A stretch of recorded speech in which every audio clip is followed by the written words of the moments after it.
We're going to trade currencies, right? When you think about the price of anything, it is pretty easy to grasp because there is a single price. For example, when trading oil, the price quoted is the price per barrel of oil.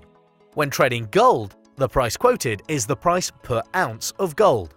When it comes to Forex, however, we also refer to just one price, only we have two different currencies, a currency pair.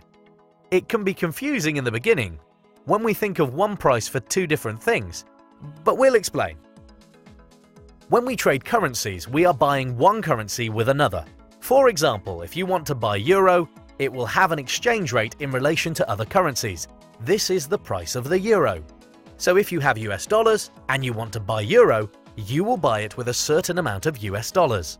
We refer to a currency pair when we are looking at the exchange rate between two different currencies in conjunction to each other, and so the exchange rate is the price.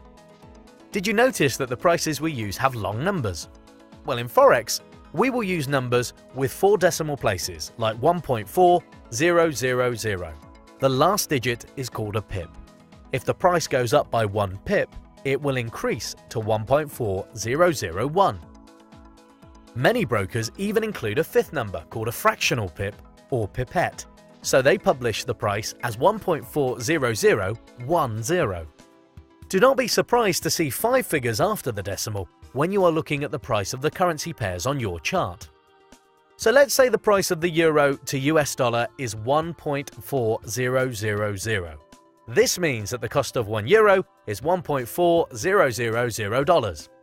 If the price goes up by 90 pips to 1.4090, we will need $0.0090 more dollars to buy 1 euro.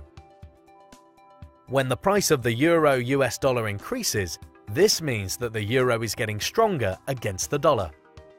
If you think that the euro could get even stronger, you may decide to buy the euro dollar in order to sell it again at a higher price. This is how we make money in the Forex market. So when you are trading, you will simply look at one number, which is the price on the vertical axis of the chart on the right-hand side.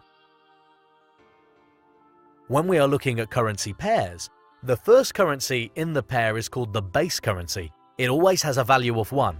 The second currency is the quote currency and is the amount needed to exchange into 1 unit of the base currency. When we refer to a currency pair, we are now referring to one single price, and we can observe the price as a single entity.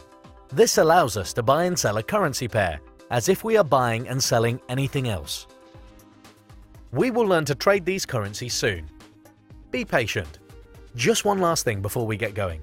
You need to have in mind that you are trading with money and you need to protect your trading capital from losing trades. Here is where the concept of risk to reward ratio comes in. This is essentially the ratio of how much we are risking on any single trade, if the trade does not go in our favor, to how much we make if the trade does go in our favor. So, if we risk $10, then this is the amount of money we are prepared to lose. If the trade does not work out, we know exactly how much money we are risking and will not lose more than $10. If we are looking to gain $30, then this is the reward we are seeking. The risk to reward ratio is then 1 to 3, because we are risking $10 to gain 30. So when trading, you need to have a clear risk to reward ratio in mind.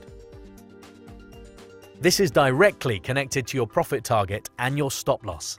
Your profit target is the price at which you will exit the market and take your profit. You ascertain this before you actually enter into any trade, so if the trade goes well, you know how much money you will make. You must also know where you will place your stop loss. A stop loss protects you if the trade goes wrong. Let's say you entered into a trade and the trade does not work out and you start to lose money. As the price keeps going in the opposite direction to your trade, you could in theory lose your entire trading account. A stop loss is an order that will automatically close the trade once it has reached a point where you consider the loss unacceptable. Now that we have introduced you to how the Forex market works, you should understand that knowledge and safety are crucial. In the next video, we will show you how a trade works.